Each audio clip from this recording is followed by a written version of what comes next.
हमारा जो जो नीति थी वो यही थी कि Palestinians are entitled to their homeland. देखिए, गांधी जी ने कहा था कि just like x is entitled, y is entitled, so are the Palestinians entitled. Correct. मैं समझता हूँ कि सबसे बड़ा दोषी इस समय इजराइल, जिसने इस तरीके से बहुत दुखी जो तबाही मचाई है।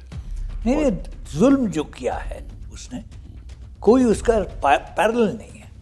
और कोई आवाज नहीं उठाता, कोई आवाज नहीं बोलती। 3,62,00,000 लोगों के नाम कट गए। भाई, या तो आदमी नागरिक था या नहीं था।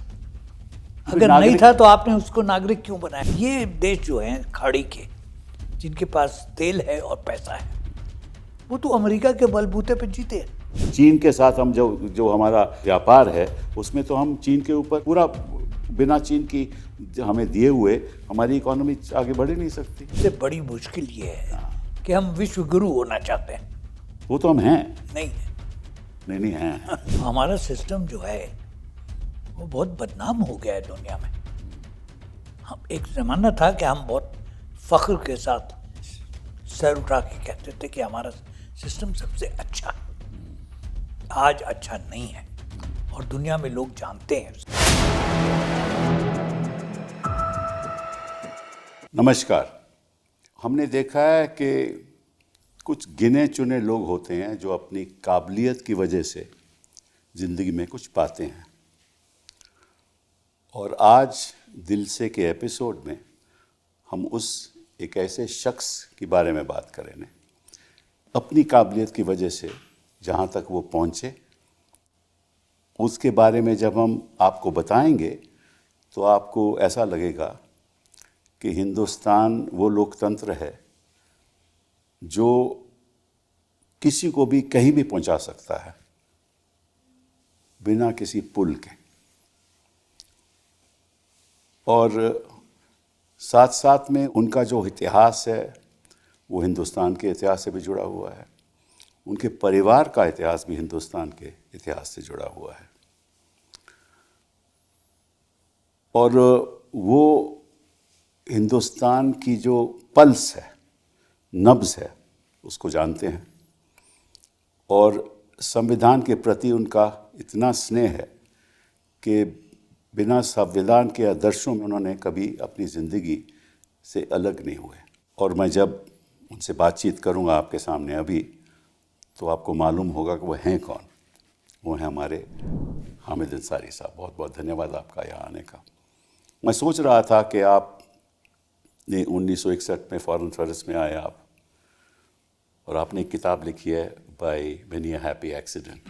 तो आपने कई एक्सीडेंट्स के बारे में बात भी की है उसमें।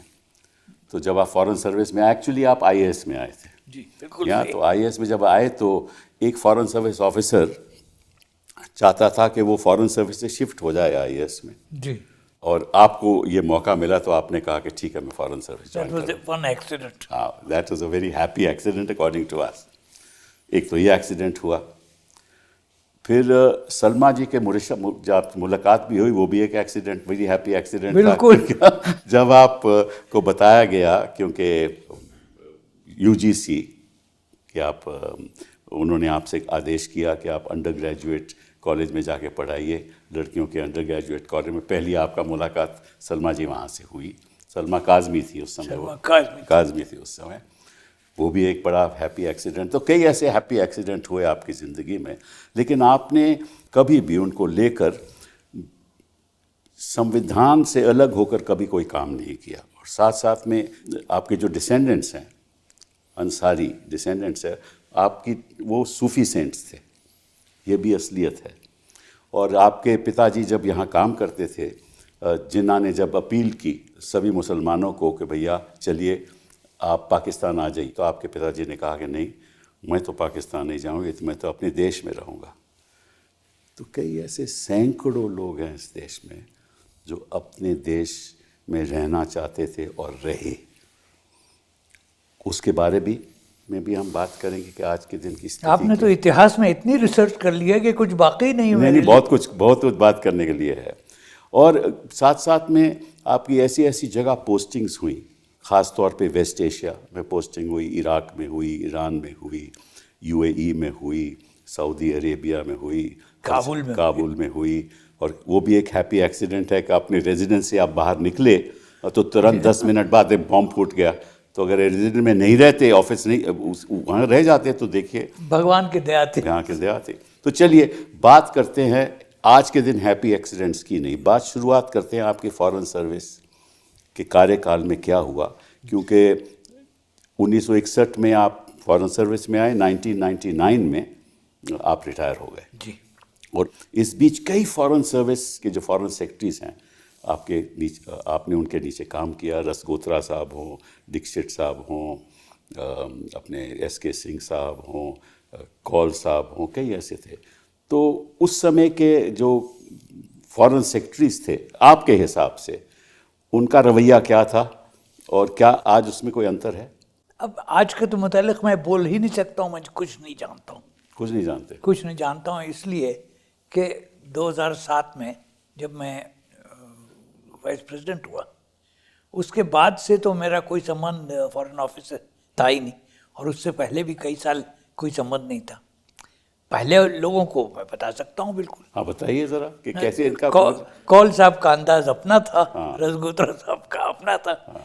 दोस्तों में सबसे अच्छे एस.के. सिंह साहब थे, और मनी दीक्षित बहुत बहुत करीबी दोस्त थे। करीबी दोस्त थे, हाँ। तो उनका रवैया क्या रहता था, मतलब कि पॉलिसी फ्रेमवर्क के प्रति उनका सिस्टम क्या था पॉलिसी बनाने में? डिस्कस करते थे, खुल के डिस्कस करते थे। अच्छा। डिसएग्री भी करते थे, एग्री भी करते थे। अच्छा, आपके साथ ऐसी डिस्कशंस हुई? हाँ, बहुत डिस्कशन, खास तौर पे जब मैं काबुल में था और ईरान में था तो बहुत डिस्कशंस हुए। जब यूएन में था तो रोज़ की बात होती थी। आप पीएमआई में, परमानेंट मिशन ऑफ इंडिया में आप रिप्रेजेंट करते थे हिंदुस्तान में। कश्मीर के बारे में भाई वहाँ आपने पाकिस्तान के विरोध वहाँ कई बयान दिए। उस ज़माने में जंग परपेचुअल थी, आप बयान देते थे बहुत। और फिर आप हाई कमिश्नर भी रहे ऑस्ट्रेलिया में। अच्छा, ये बताइए कि आपके सारे फॉरेन सर्विस के कार्यकाल में सबसे दिलचस्प एक्साइटिंग मोमेंट्स क्या थे? मेरे एक्साइटिंग मोमेंट्स ईरान में थे। अच्छा। इसलिए कि इट वाज टफ। अच्छा। काबुल में थे बिकॉज इट वाज डेंजरस। अच्छा, तो क्या से कुछ याददाश्त हमें बताइए, आपकी याददाश्त तो बहुत है। तो बताइए ना, देखो दर्शक सुनना चाहते हैं। आपने जिक्र किया कि 5 मिनट का फर्क था। अच्छा। वरना मैं किसी दूसरी दुनिया में पहुंच जाता। तो ऐसे वाक़े बहुत हुए थे वहाँ। जब मैं काबुल भेजा गया था, अच्छा, अप्रैल 2008 में, तो मेरे इंस्ट्रक्शन बड़े क्लियर थे। क्या थे?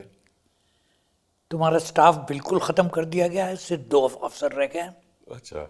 और जाओ और हमेशा तैयार रहो कि फ़ौरन भागना है।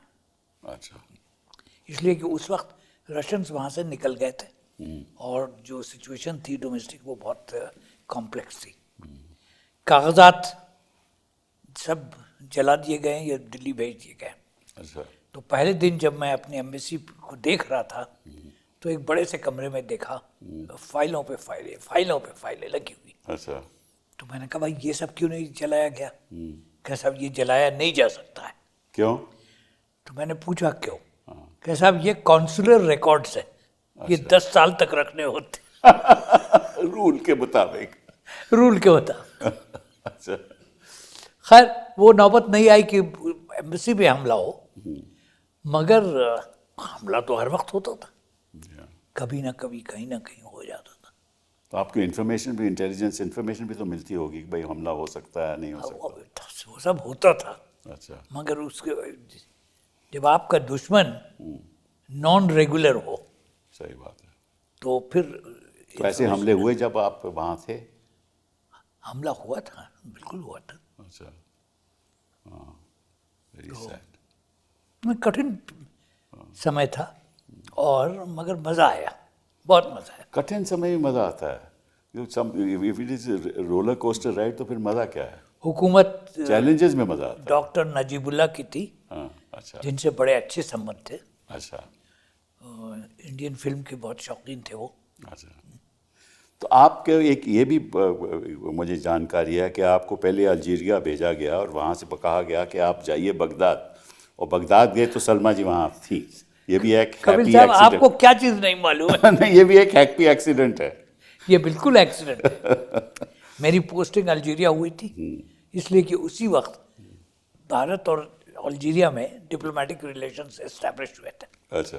और एक बड़े सीनियर एम्बेसडर टीनू हुसैन, उनको किसी और जगह से ट्रांसफर करके अल्जीरिया का एम्बेसडर बना दिया गया। अच्छा।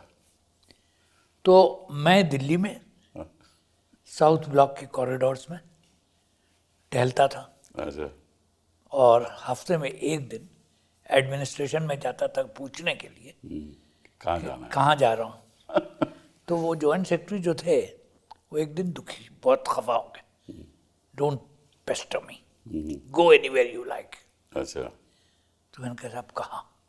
You can even go to Baghdad. Oh, I see. That's how it happened. That's how I landed up in Baghdad. Oh, I see. That's most interesting. But then you've been in Baghdad, as you said, Saudi, Iran, so you have a complete understanding of West Asia, as I understand. Fair idea. That's right. So why did India change its policy, and what is the rationale for that? Well, India has never changed policies, but it has introduced nuances which amount to a change of वो policy. क्या मतलब? What are those nuances? जरा बताइए. Well, the most important thing is 2 points. One, we have wavered in our policy towards Iran. अच्छा. Iran से हमारे संबंध बहुत अच्छे थे, पहले भी, रेवोल्यूशन से पहले ईरान में शाह ऑफ ईरान के साथ बड़े अच्छे संबंध थे। और जब रेवोल्यूशन हो गया, रेवोल्यूशनरी गवर्नमेंट आ गई आयतुल्ला की, तब भी संबंध बहुत अच्छे थे। मगर बीच बीच में हम लड़खड़ाए। क्यों? अब वो समझने की बात है कि यहाँ क्या हो रहा था। हमने वोट किया ईरान के खिलाफ। कभी कभी हमने किया है, मगर वो उसकी वजह ये थी कि हम समझ नहीं रहे थे कि हो क्या रहा है ईरान में। कम लोग थे जो समझते थे। मिसेस इंदिरा गांधी को ये एक, क्या कहूँ उनको, एक इंस्टिंक्ट थी। अच्छा। जब ईरान में रेवोल्यूशन हुआ तो हमारे एक बड़े सीनियर राजदूत थे वहाँ पे। अच्छा। उन्होंने उनको फॉरेन ट्रांसफर कर दिया। अच्छा, क्यों? हैं?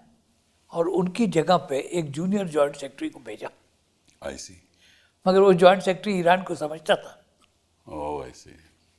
सो she had the instinct she had that instinct कि भाई सही लोग सही जगह पे भेजने चाहिए। बहुत ज़रूरी था उनके लिए। बहुत ज़रूरी था। तो ये तो प्राइम मिनिस्टर लेवल पे होता है। उन्होंने प्राइम मिनिस्टर लेवल पे किया।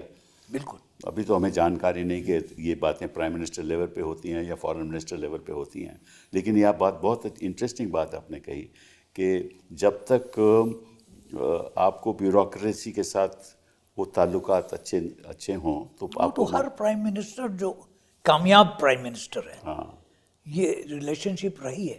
That is true. अगर कोई ऐसा लीडर है गवर्नमेंट का जो ब्यूरोक्रेसी को नहीं समझता है और ब्यूरोक्रेसी उसको नहीं समझती, सही बात है। तो काम खराब हो जाता है।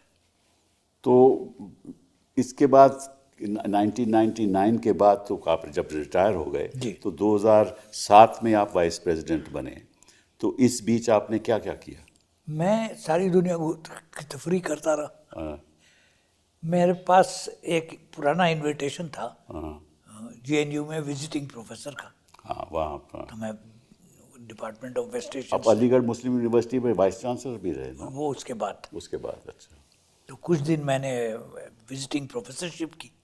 उसके बाद कुछ दोस्त आ गए, उन्होंने कहा कि भाई वाइस चांसलर की ज़रूरत है, आप चले जाइए। मैंने कहा मेरा कोई ताल्लुक़ यूनिवर्सिटी से नहीं है। कहने नहीं जाना है, तो चले गए। आप पढ़े भी वहाँ से, MA भी वहाँ से, BA भी वहाँ से किया सब आपने, कुछ अलीगढ़ यूनिवर्सिटी से वहीं से किया आपने। मगर एक चीज़ जो समझ में मुझे जिसकी जानकारी थी, और वो सब हमेशा सबसे कहता हूँ कि लड़के को समझिए, स्टूडेंट को समझिए। जी हाँ। अगर आप स्टूडेंट को नहीं समझेंगे तो प्रॉब्लम होगा। नहीं, वो बहुत ज़रूरी है। बहुत ज़रूरी है। और I was very lucky in that, और I had a good relationship with the student community.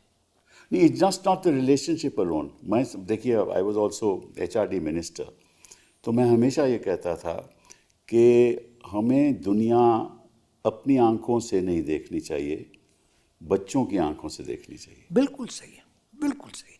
देखिए वहाँ पे उस एज ग्रुप में एक जज्बा होता है, Yeah. उस जज्बे को समझना चाहिए। तो वो तो टेररिस्ट हैं, वो तो टेररिस्ट गिनाए जाते हैं। यही तो तो गलती यही जज्बे के लोग जब प्रोटेस्ट करते हैं तो उनको तो तैयार भेजा जाता है। तो फिर यही हो रहा है ना, ये आप देख रहे हैं, समझा। तो जब अच्छे तक अच्छे स्टूडेंट्स अब भी हैं जिनके ऊपर मुकदमा चल रहा है, केस नहीं तय होता है, में कई साल नहीं होता जी हाँ। और बेल भी नहीं मिलती। बेल भी नहीं मिलती, कुछ नहीं होता है। और ये वाकई में एक मतलब के समझदार नेशनलिस्ट लोग हैं जो बदलाव चाहते हैं। अभी हम सभी बदलाव चाहते हैं, हर स्टूडेंट चाहता है। अब बुराई क्या है? इसमें बुरी बात क्या है? और सुधार मतलब यूनिवर्सिटी में सुधार होना चाहिए। अगर राष्ट्र स्तर पे कुछ हो रहा है तो उस पर प्रोटेस्ट होना चाहिए। हम सब करते हैं, बिल्कुल। हम आवाज़ उठाते हैं, पार्लियामेंट में उठाते हैं, पार्लियामेंट में बाहर भी उठाते हैं। इसमें गलत क्या है? बिल्कुल सही। और फिर उनको आपको टेररिस्ट कहलाओगे तो फिर इसका नतीजा तो खराब ही नहीं होगा। नहीं, ये तो बहुत शॉर्ट साइटेड एटीट्यूड है और इससे कुछ निकलता नहीं है। क्योंकि हमने देखा है कि जहाँ जहाँ ऐसा होता है तो फिर जो शंकाएं हैं वो बढ़ती हैं और फासले भी बढ़ते हैं। जब फासले बढ़ने लगें तो निश्चित रूप से उसका जो नतीजा होता है वो भी बहुत ख़राब होता है। आपने इस बीच ऑल्सो जामिया में भी पढ़ाया। जामिया में एक इंस्टीट्यूशन होता था, study of south Asian studies. हाँ, उसमें आप उसमें प्रोफेसर मुशीरुल हसन के ज़माने में I work for some time, did some writing also in that period. और then you also became chairman of the National Commission for Minorities. That's it, right. That was the judgment of the government, not mine. I know that.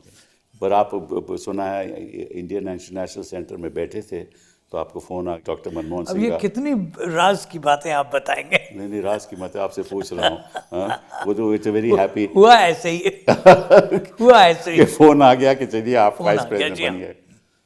और ये दर्शकों को बता दूं कि he is the longest serving vice president in the history of India. सही बात है ना? ये सही है। लॉन्गेस्ट सर्विस ये- वाइस प्रेसिडेंट ऑफ द ये हिस्ट्री। सही है। ये सही है।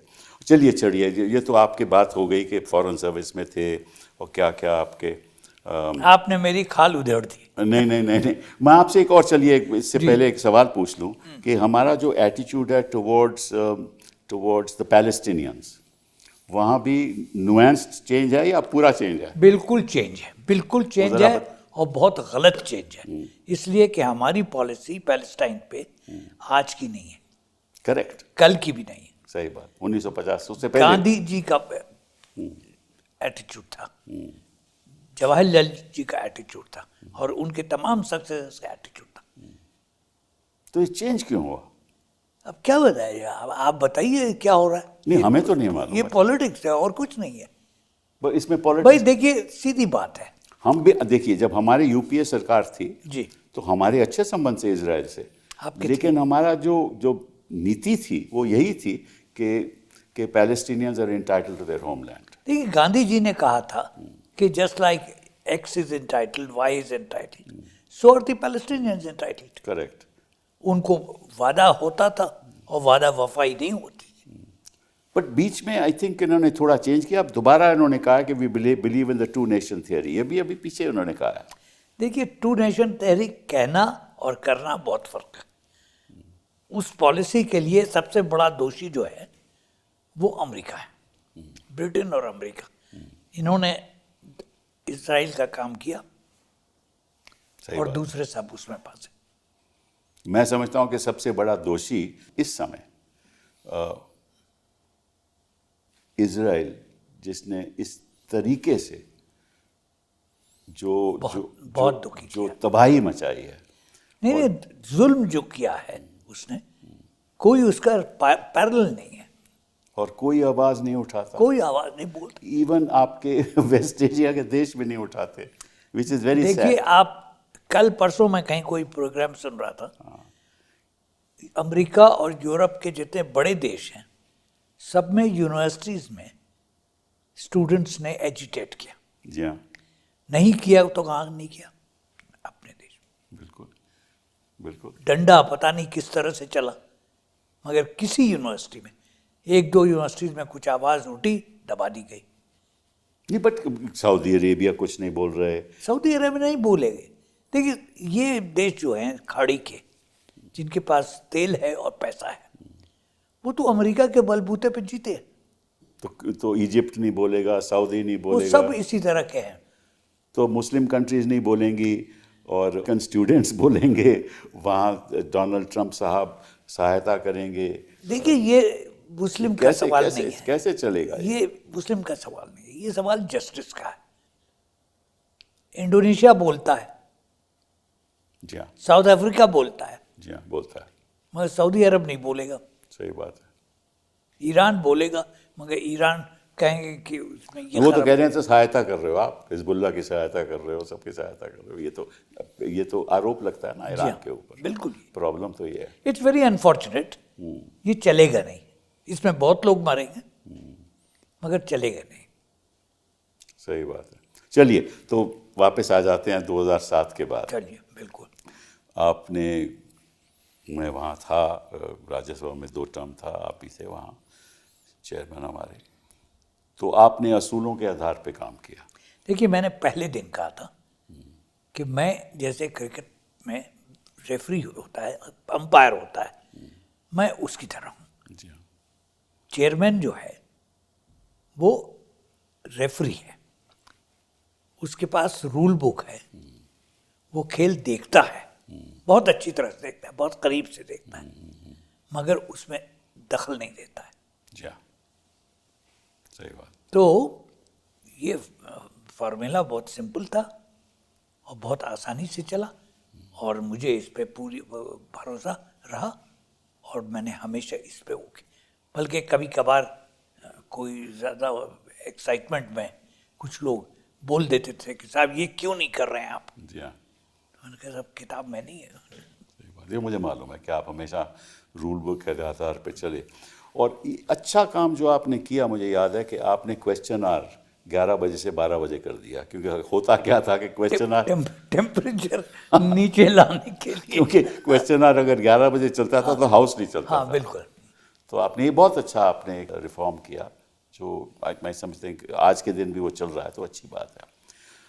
और साथ साथ में कभी आपने अब जब दिन हो रही हो, जब लोग वेल में आ रहे हों और एक विधेयक पारित करने वाला हो, तो आपने कभी उस पर वोट होने नहीं दिया, कभी पास होने नहीं दिया। ये असूल आपने रखे थ्रू आउट, मुझे याद है। इसी पे मेरे ऊपर बहुत प्रेशर है। मुझे मालूम है कि उसके बाद जब सरकार चेंज हुई 2014 के बाद, और 2017 से पहले मैंने सुना है कि प्रधानमंत्री जी आपके पास एक दिन कमरे में आए और कहा कि आप हमारे बिल क्यों नहीं पास होने देते। क्या ज़रा बता दीजिए। कौन मुझसे मिलने आया और नहीं मिला वो अलग बात है, वो नहीं बताई जाती है। नहीं, ये तो मालूम है हमें कि प्रधानमंत्री जी आप तो हर जगह आपके कान लगे हुए हैं। नहीं, ये तो मैंने सब पढ़ा है कि वो आपके कमरे में आए, उन्होंने कहा कि ये हमारे बिल पास क्यों नहीं हो रहे। तो आपने कहा साहब हमारा तो उसूल है जब दिन वो उसूल अपनी जगह पे बिल्कुल था। हाँ, तो आपने कहा और कि ये उसूल सबके सहमति से बना था। उसमें ऑपोजिशन का वही रोल था जो कि गवर्नमेंट का था।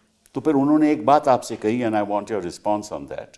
उन्होंने ये कहा कि लेकिन अब तो जो यूपीए सर के अलायंस पार्टनर्स हैं वो तो अल्पसंख्यक हैं, वो तो माइनॉरिटी में हैं। उस समय तो वो बात नहीं थी, इसलिए उन्होंने कहा कि ये अंतर होना चाहिए। सवाल माइनॉरिटी और मेजॉरिटी का नहीं है, हाउस में सब बराबर है। तो आपने ये बात कह दी उनको। पॉइंट ऑफ व्यू सबका होना चाहिए, सबकी बात सुननी चाहिए, और जो फैसला लोग करते हैं वो करते हैं। तो आपने बता दी होगी ये बात उनको? बता दिया, सीधी बात है। सही बात है। तो ये भी बड़ा इम्पोर्टेंट बात है। और ये बात उनको खटती रही, क्योंकि आई रिमेंबर जब उन्होंने फेयरवेल स्पीच दी तो उन्होंने ये बात कही आपको कि आप उस दायरे एक से ज़्यादा फेयरवेल स्पीच उस दिन हुई थी। हाँ, तो दोनों स्पीचेस देख लीजिए। नहीं, मैंने ठीक है, एक जब बाहर हुई, एक सदन के अंदर हुई, मुझे मालूम है। सदन के बाहर उन्होंने और कुछ कहा, सदन के अंदर कुछ और कहा, ये मैं जानता हूँ। लेकिन उन्होंने ये बात कही कि आप उसी एक दायरे में आपने यहाँ कार्यकाल अपना बिताया। तो अच्छा दायरा था, मुझे क्या शिकायत किसी को क्यों शिकायत हो। हाँ, करेक्ट। शिकायत तो नहीं होनी चाहिए, लेकिन उन्होंने की शिकायत। देखिए रेफरी इज अ रेफरी, चाहे हॉकी में हो चाहे क्रिकेट में हो। पर यहाँ तो हिंदुस्तान में तो कोई रेफरी है ही नहीं। अब वो तो फिर ये तो आज के दिन स्थिति फिर आप तो सोचिए। खेल नहीं होगा ना। नहीं, आप देखिए ना, आप कहीं देख लीजिए, कोई कहीं रेफरी है ही नहीं। क्योंकि जो इलेक्शन कमीशन, मैं आपसे पूछना चाहता हूँ, इलेक्शन कमीशन आप देखिए हिंदुस्तान में, उसका तो रेफरी का रोल रहता है ना। It's suppose to monitor the elections. देखिए, मैं आपको इलेक्शन कमीशन के मुतालिक हाँ, बताऊँ। बताइए बताइए। मैं न्यूयॉर्क में जब राजदूत था, उस वक्त कश्मीर का मामला चल रहा था, प्रेशर बहुत था हमारे ऊपर। तो मैं दिल्ली आया सलाह मशवरा करने के लिए। प्रधानमंत्री जी के पास गया, मैंने कहा साहब आपको कुछ करना होगा, नहीं तो हम वहाँ पे इतने प्रेशर में हैं कि गाड़ी नहीं चल सकती। जी। तो उन्होंने मुझसे कहा कि तुम जाके चीफ इलेक्शन कमीशन से मिलो। अच्छा, तो मैं कुछ जानता था कौन से चीफ इलेक्शन? सेशन साहब। अच्छा, सेशन साहब। तो मैंने प्रधानमंत्री जी से कहा कि साहब मुझ में हिम्मत नहीं है उनके पास जाने की। अच्छा तो कहने कोई बात नहीं, मैं तुम्हारे लिए अपॉइंटमेंट करता हूँ। अच्छा। तो उन्होंने अपने प्राइवेट सेक्रेटरी से कहा कि राजदूत के लिए अपॉइंटमेंट कीजिए आज। तो मैं गया उनके पास मिलने। अच्छा भंडारा रोड पे रहते थे। अच्छा So before I could say anything, अच्छा। he said, "You must know what is happening in this country." I see. And for 15-20 minutes, he waxed eloquent. I see. क्या कहा उन्होंने? सभी कुछ कहा। अच्छा, तो ऐसे इलेक्शन कमिश्नर हमें चाहिए। एक ही हमारे सामने तो एक ही नमूना है, कोई देश में डिसएग्री नहीं करता है इससे। He was an excellent commissioner, No doubt about it. and you can find any number of senior civil servants who will tell you their personal experience, जिनकी इलेक्शन ड्यूटी लगती थी और सेशन साहब उनसे कहते थे, forget that you are a joint secretary there. Now you are under me. Under me. I can take disciplinary action against you. ये सही बात है। Exactly. ये सही बात है। That was the way. So there are two, you see, our rule book is excellent. There is The nothing wrong with the rule book. And nothing wrong with our constitution also. Nothing. Right. It's an impeccably good But constitution. see what we are doing to it. Let's set the better, sir. अच्छा, ये बताइए, हम तो subject से अलग हो गए, तो व्हाट डू यू थिंक कि आज के दिन जो इलेक्शन कमीशन कर रहा है, क्योंकि we are all reading newspapers, क्या ख्याल आता है आपके उसके बारे में? नहीं करना चाहिए, सीधी बात, नहीं करना चाहिए। क्योंकि देखिए, आज ही सुबह मैंने अखबार में पढ़ा कि भाई 3,62,00,000 लोगों के नाम कट गए हैं, ये जो स्टेट्स इलेक्शन होने जा रहा है। तो लेकिन साथ में ये भी कहते हैं कि जिनके नाम कट गए हैं उनको एक दोबारा फॉर्म भरना पड़ेगा और फिर नाम वापस। क्लर्की की बात है भाई, या तो आदमी नागरिक था या नहीं था। अगर नहीं था तो आपने उसको नागरिक क्यों बनाया? नहीं नहीं, नागरिकता की बात ही नहीं है। ये कहते हैं कि आप वहाँ पाए नहीं गए, जिस रेजिडेंस में आपने कहा कि आप रहते थे वहाँ आप पाए नहीं गए। तो मजदूरी करते थे लोग, मजदूरी करते थे। आप मेरे घर में अगर आप, जब मैं काम करता था, 12 बजे दिन में जाएंगे तो नहीं मिलूंगा उनको। एग्जैक्टली तो अगर वो नहीं मिले तो उनका नाम काट दिया जाता है। नहीं, तो गलत है। तो मतलब कि अगर हमारी संस्थाएं, अगर अंपायर, जैसे अंपायर की आपने बात की, आप राज्यसभा में अंपायर के तौर पे रूल बुक पे चलते थे, अगर रूल बुक को ही भूल जाएं और अपनी मनमर्जी और सरकार के आदेश पे काम करें तो फिर लोकतंत्र का क्या होगा? नहीं होगा। हमारा सिस्टम जो है वो बहुत बदनाम हो गया है दुनिया में। हम, एक ज़माना था कि हम बहुत फख्र के साथ सर उठा के कहते थे कि हमारा सिस्टम सबसे अच्छा है। आज अच्छा नहीं है और दुनिया में लोग जानते हैं उसे। क्योंकि मुझे ये भी मालूम है कि कई जगह उत्तर प्रदेश में मैं खुद जानता हूँ कि इलेक्शन के दौरान, मैं आज के इलेक्शन, इन इलेक्शन की बात नहीं कर रहा, पिछले इलेक्शन या बाई इलेक्शन की बात कर रहा हूँ, कि कुछ ऐसे लोगों को घर से बाहर नहीं आने देते थे इलेक्शन वोट डालने के लिए। तो और कोई आवाज़ नहीं उठाता, आवाज़ उठाता है तो इलेक्शन कमीशन सुनते नहीं हैं, और जो हुकूमत में बैठे हैं वो कुछ करना नहीं चाहते, और अदालतें भी कुछ करना नहीं चाहती। तो रोल तो अदालतों का भी तो है ना, अंपायर का। देखिए, अगर अंपायर किसी पोजीशन में हो, चाहे क्रिकेट में हो, हॉकी में हो या इलेक्शन में हो, अगर अपनी ड्यूटी डिस्चार्ज नहीं करेगा तो फिर खेल नहीं हो सकता। मैं थोड़ा इससे अलग तरीके से बात करना चाहता हूँ। आपने क्रिकेट की बात की। अब बड़ी इंटरेस्टिंग बात है कि क्रिकेट में होता क्या है कि आपने एलबीडब्ल्यू की अपील की और अंपायर सोचता है कि उसने आउट दे दिया, और जो बैट्समैन है वो कहता है कि नहीं, मैं नहीं मानता ये बात, तो अंपायर, थर्ड अंपायर के बाद बात जाती है। लेकिन थर्ड अंपायर करता क्या है, वो आपको दिखाता है कि कैसे ये आउट है या नहीं आउट है, तो उसमें भी ट्रांसपेरेंसी है। मतलब थर्ड अंपायर के निर्णय में भी ट्रांसपेरेंसी है, लेकिन यहाँ तो ना तो कहीं भी ट्रांसपेरेंसी नहीं है। क्रिकेट एक बहुत पुराना खेल है और ये टेक्नोलॉजी से पहले का खेल था। बिल्कुल सही। तो खिलाड़ी जो थे वो कभी कभी डिसएग्री करते थे, करेक्ट, पर जाते थे, वो जाते थे। करेक्ट।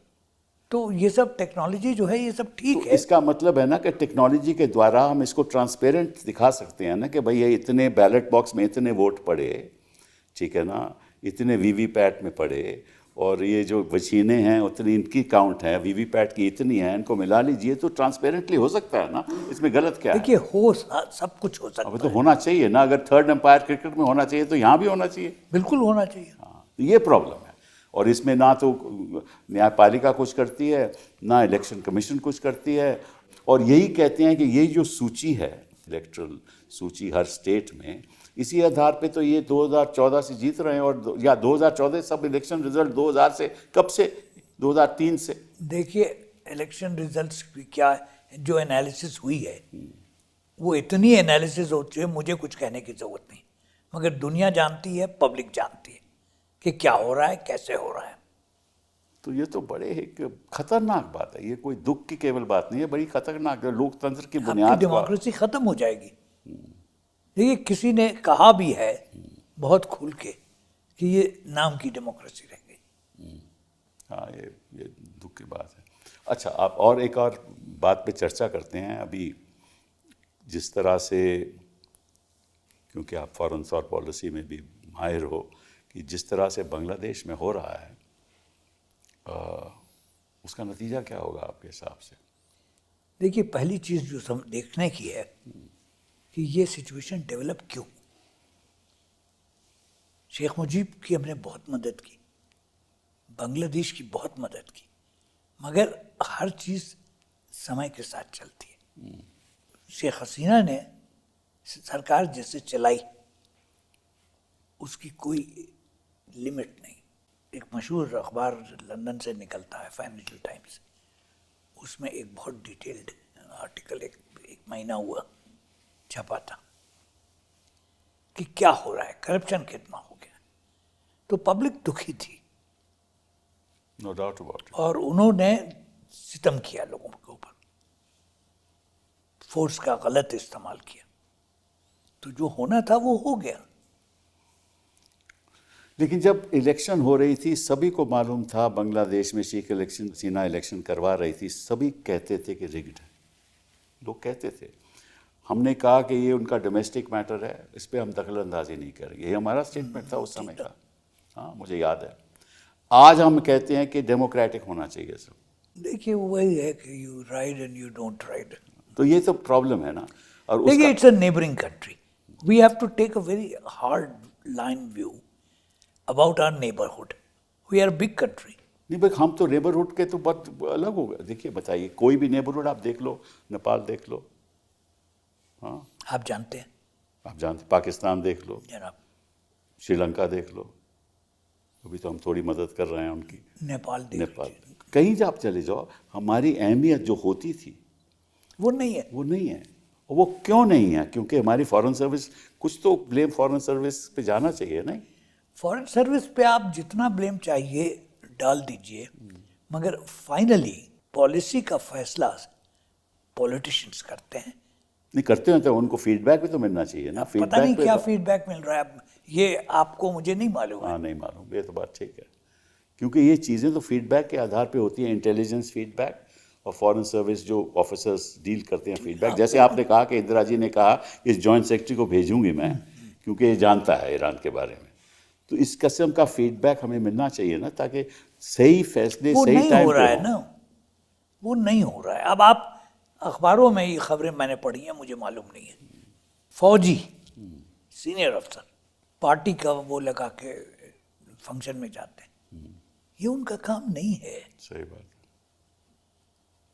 अगर आप मतलब ये कि ऑफिसर्स से पूछिए तो वो बताएंगे कि साहब कौन किस तरह है, कौन किस तरफ है। ये सब नहीं होता था।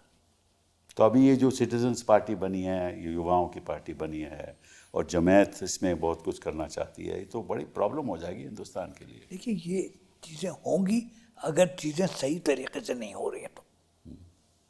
Either you do it the right way or things will be done the wrong way. That is the point.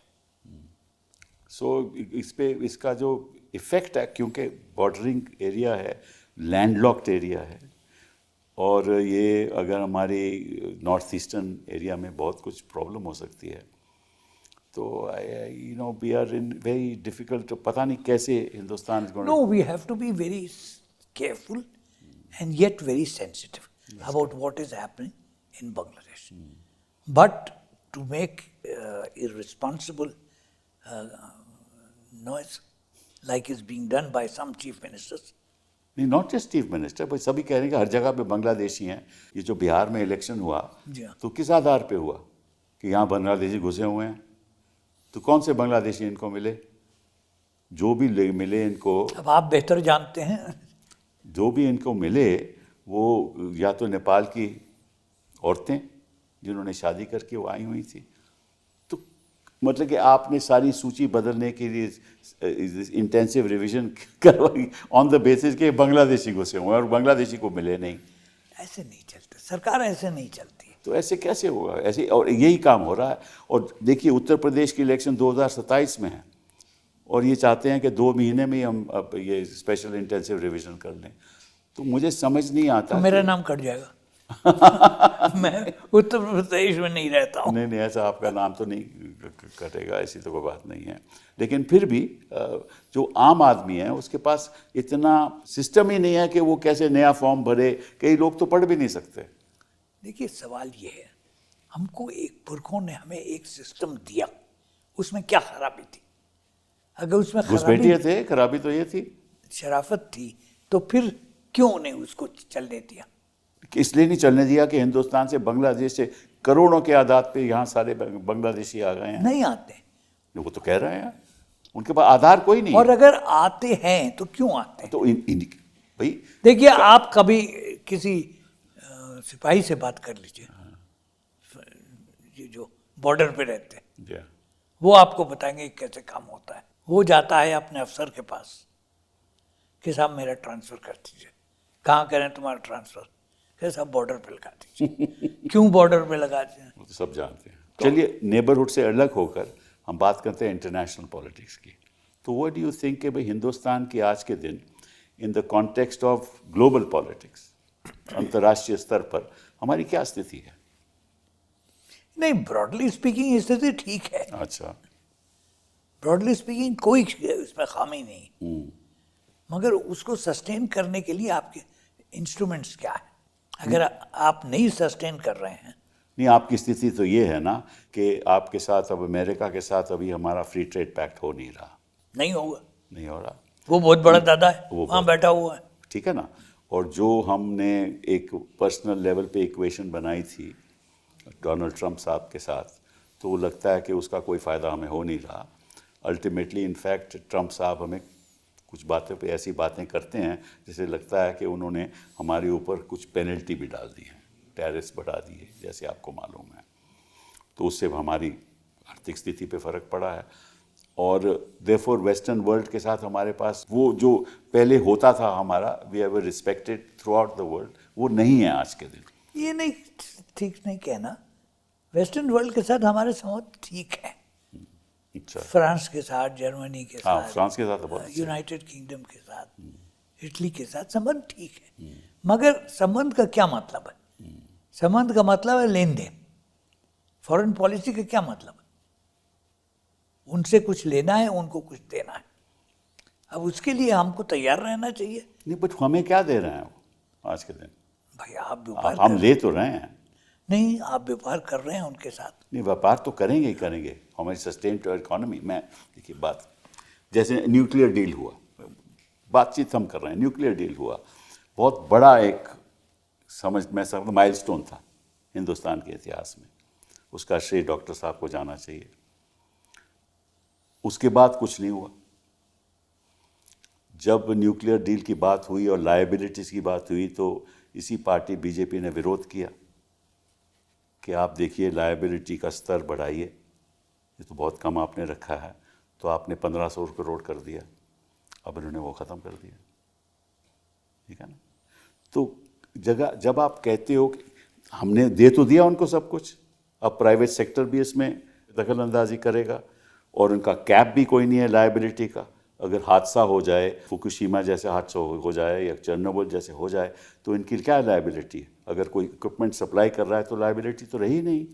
तो क्या हम उनको तो दे दिया हमने, मिला क्या हमें? तो ये तो जजमेंट की बात है। तो यही तो मैं कह रहा हूँ कि आपके संबंध, आपने कहा अच्छे हैं, मैं नहीं कह रहा कि नहीं अच्छे संबंध, आप कहते हैं अच्छे हैं, बट हमें मिला क्या आज के दिन? हमने FTA कर लिया अगर ऑस्ट्रेलिया के साथ, तो क्या मिला? एक जमाना था चीन के साथ हम जो हमारा व्यापार है उसमें तो हम चीन के ऊपर पूरा, बिना चीन की हमें दिए हुए हमारी इकोनॉमी आगे बढ़ ही नहीं सकती। और साथ साथ में हमारा चीन के साथ झगड़ा भी है बॉर्डर पे। देखिए, डींग मांग रहे से तो काम चलता नहीं। Foreign policy is an exercise in realistic appraisal.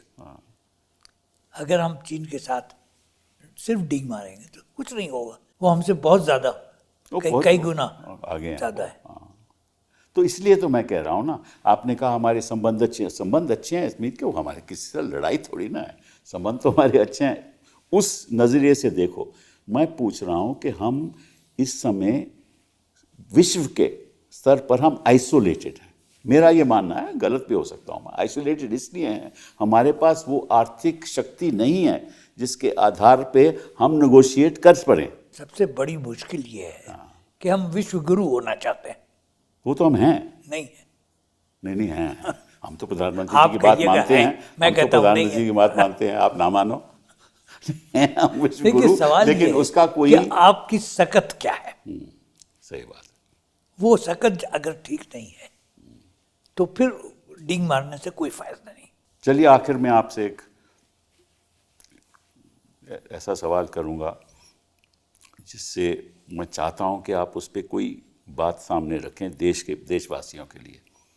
आपने एक बात भी कही है कि the Indian Muslim is psychologically under fear and physically under fear, ये बात आपने कही है।